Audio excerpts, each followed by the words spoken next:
மாலை நேர சூரியன் மேற்கிலிருந்து பார்க்கிறான். வேலியோர பூக்களின் வசந்த கீதம் கேட்கிறான். அந்தி வெயில் வேளைதான் ஆசை பூக்கும் நேரம். புல்லின் மீது வாடைதான் பனியை மெல்ல தூவும். போதும் போதும் தீர்ந்தது வேதனை.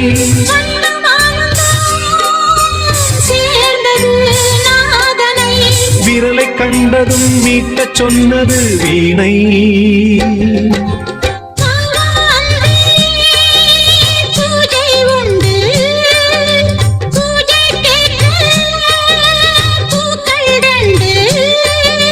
பறவை அழைத்தது, அதற்கொரு துணையும் கிடைத்தது. சிறகை விரித்தது, வலம் வரத்தான்.